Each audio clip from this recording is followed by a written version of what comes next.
Most haunted houses look the part. They have shattered windows, sagging porches, and overgrown weeds. But the house at the end of Alder Row was different. The lawn was manicured. The paint was fresh. It had been empty for 12 years, yet it looked like the owners had just stepped out for groceries. The neighbors didn't talk about ghosts. They didn't talk about the house at all. They just looked away. Because when you looked at Alder Row, your lungs felt tight, like the air in the street was being sucked toward the front door. Marcus Hale didn't believe in bad energy. He was a probate surveyor. His job was to catalog the dead.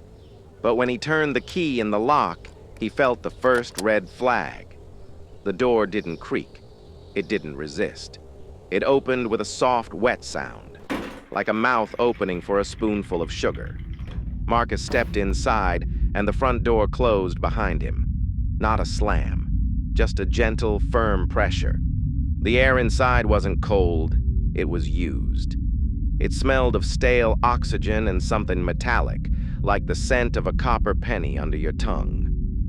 Marcus began his walkthrough, but the house felt alert. He noticed the first anomaly in the living room, a floral wallpaper. Beautiful, but at the seams, the paper was puckering. He touched a hairline crack in the plaster. It was warm. Then came the sound. At first, he thought it was the wind in the chimney. But wind doesn't have a rhythm. Wind doesn't make the floorboards rise half an inch every 4 seconds. Marcus stood in the center of the hallway and held his breath. The house did not. The walls expanded. The ceiling groaned. The entire structure was in a slow, synchronized cycle of respiration. Marcus turned to leave, logic finally overriding professional duty, but the hallway looked longer than it had a minute ago. The door was further away. The house was taking a deep breath, and it was pulling him in. Marcus ran for the pantry, the only door that looked right.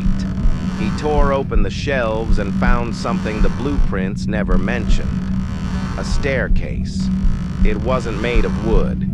It was carved out of something gray and porous. As he descended, the sound changed. It wasn't just one breath anymore. It was a choir. At the bottom of the stairs, Marcus dropped his flashlight. The basement didn't have walls. It had a lining. Translucent vein tissue pulsed with a faint, sickly glow. And embedded in the plaster were the faces, dozens of them. Their eyes tracked him, wide and terrified. Their mouths were fused into the structure, acting as intake valves. They weren't ghosts. They were the maintenance crew.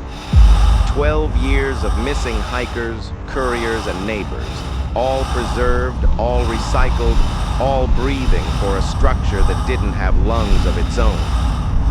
A child's sob broke through the rhythm, muffled by a layer of living film. Marcus turned to run, but the staircase had constricted. The throat of the house had closed. The basement began to contract. The space grew tighter.